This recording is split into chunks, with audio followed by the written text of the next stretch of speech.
Assalamualaikum anak-anak, bagaimana kabarnya? Semoga semua dalam keadaan sehat selalu ya dan tetap semangat. Anak-anak, sebelum kita belajar, kita berdoa terlebih dahulu ya. Berdoa dimulai. Ya, berdoa selesai. Kita awali dengan ucapan basmalah. Bismillahirrohmanirrohim. Anak-anak, materi yang akan kita pelajari yaitu mengenai kerajinan tekstil di kelas 7 dengan Ibu Dewi Fatimah. Materi yang akan kita pelajari yaitu prinsip dan fungsi dari kerajinan tekstil, jenis dan karakteristik kerajinan tekstil, lalu proses kerajinan tekstil.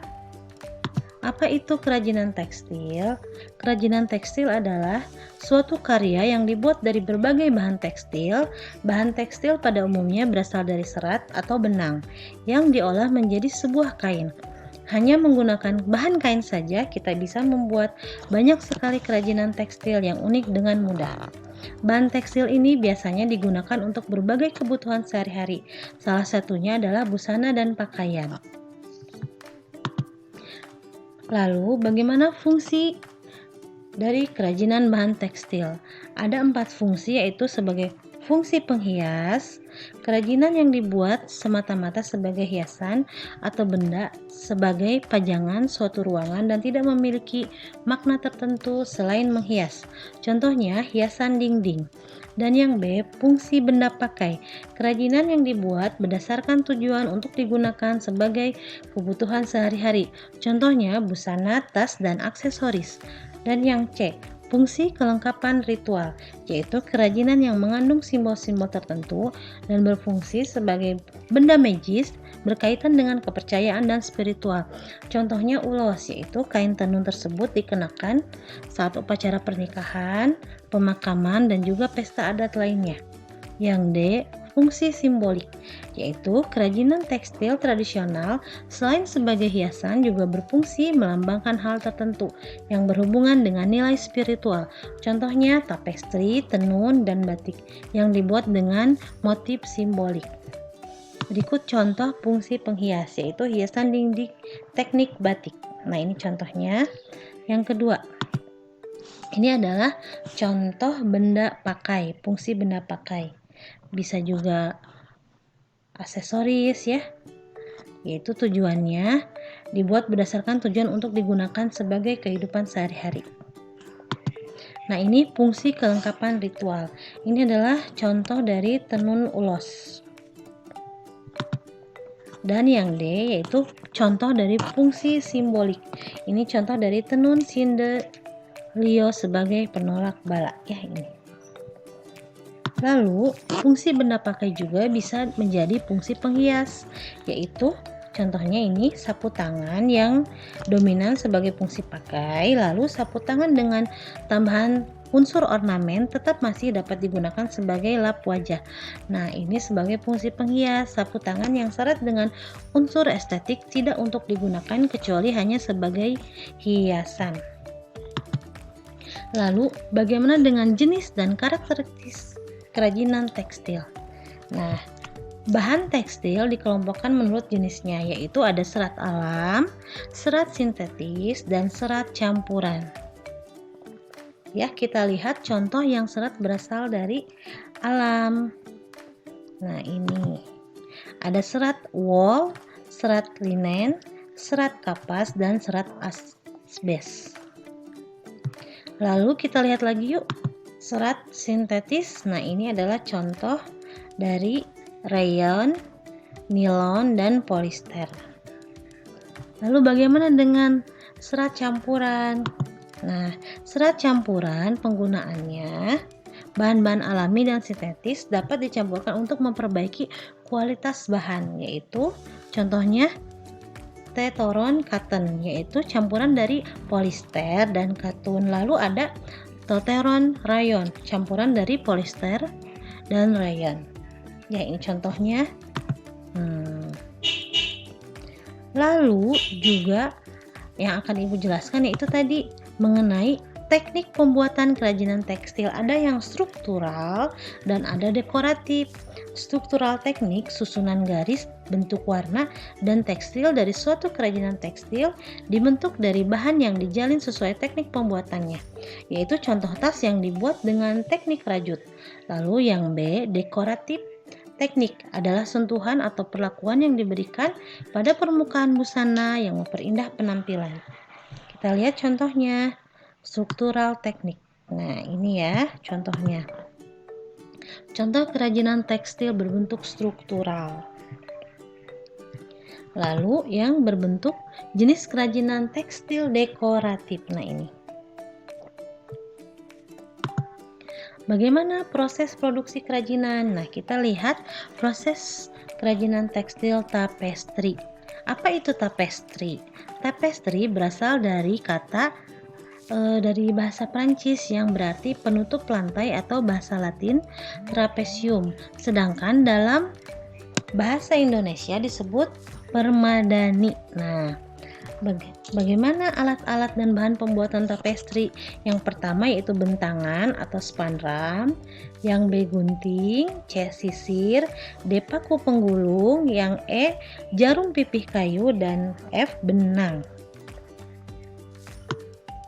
Kita lihat ya.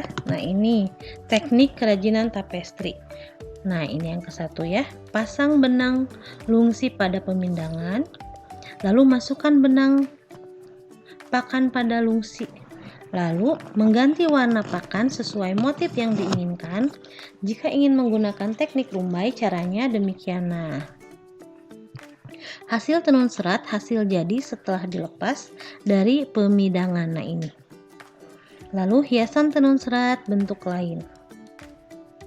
Nah, ini ya, kita lihat teknik tapestry seperti ini. Lalu teknik tapestry ada 2 juga diantaranya, yaitu tenun simetris ya, teknik tenun simetris. Lalu teknik tenun asimetris. Nah, ini contohnya. Nah, ayo baca bersama-sama apa itu teknik tenun simetris. Kita baca bersama-sama. Ya, bagus. Lalu yang kedua, teknik tenun asimetris dibaca oleh kalian. Ya, bagus. Lalu kita lihat kerajinan batik yang sering kita gunakan ya, orang Indonesia gunakan. Apa itu kerajinan batik? Kerajinan batik merupakan karya kerajinan tekstil khas Indonesia yang telah menjadi warisan budaya bangsa. Kekhasan batik tercermin dari banyak motif batik yang ada di Indonesia. Batik juga terbagi ke dalam 2, yaitu batik pedalaman atau klasik dan juga batik pesisir.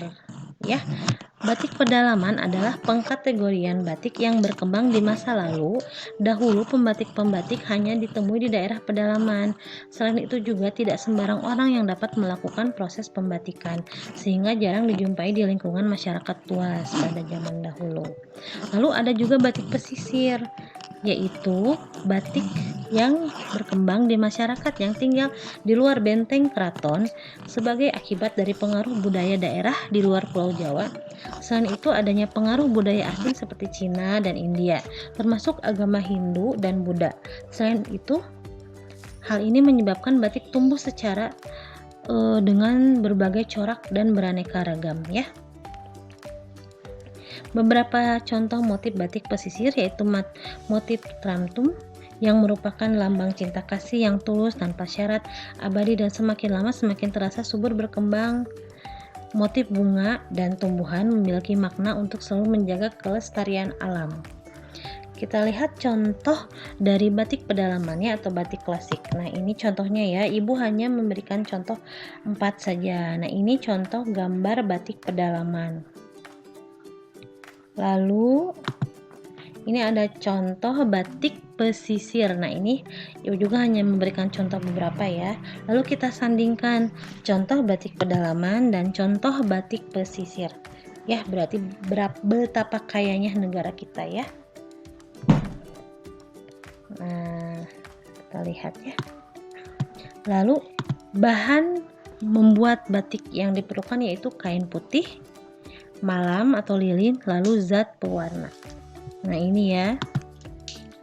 Alat yang diperlukan dalam proses pembuatan batik kuno ada canting, kompor, wajan, gawangan, ember, ijuk, potongan, logam, saringan, dinglek, celemek, meja pola. Bahannya tadi kain, lilin, dan cat pewarna. Nah ini ya, ada canting, wajan, lilin malam, dan kompor minyak. Ini yang pembuatan batik kuno. Bisa dilihat lagi nih, lebih jelas. Nah ini canting ya, untuk dipakai untuk memindahkan atau mengambil cairan. Ada nyamplung, ada cucuk, ada gagang, lalu ada kompornya yang tadi. Lalu seiring perkembangan zaman ada canting modern. Nah ini contohnya, ada mata canting, ada tabung, ada gagang, ada kabel canting. Lalu ada juga canting cap. Nah ini ya contoh-contoh canting cap. Ada 6, ibu berikan contohnya. Lalu proses pembuatan batik itu ada 3. Ada teknik cap, ada teknik tulis, serta campuran antara tulis dan cap. Ya. Batik tulis dikerjakan menggunakan canting dengan lilin. Nah, berikut istilah-istilah pembatikan yang bisa kalian lihat. Di sini ada 12 istilahnya ya. Ada ngaji, ada ngemplong, ada nyungjung, nuaplak. Nah, kalian bisa lihat dan baca ya. Oke. Nah, kita lanjut ya. Di sini ada yang namanya teknik sulam atau sering kita sebut juga dengan bordir. Nah, merupakan hiasan dari benang yang dijahit pada kain. Pada umumnya, sulaman dengan benang menggunakan beberapa jenis tusuk dasar seperti tusuk silang, tusuk lurus, diagonal, tusuk ikal, dan tusuk bintang. Nah, sulaman juga dibedakan menjadi 3 jenis. Ada sulam datar, sulam terawang, dan sulam timbul. Sulam datar itu hasil sulamannya rata dengan permukaan kain. Kalau terawang, hasil sulamannya berlubang-lubang, misalnya taplak meja dan pinggiran kebaya. Lalu ada sulam timbul, hasil sulaman berbentuk tekstur di permukaan kain sesuai motif yang dibuat. Kita lihat contohnya ya, sulam datar. Nah ini ya contoh-contoh sulam datar. Nah, lalu kita lihat lagi contoh-contoh sulam terawang. Nah ini ya contoh sulam terawang. Ibu hanya memberikan contohnya 6 saja ya. Nah ini kain baju sulam terawang contoh.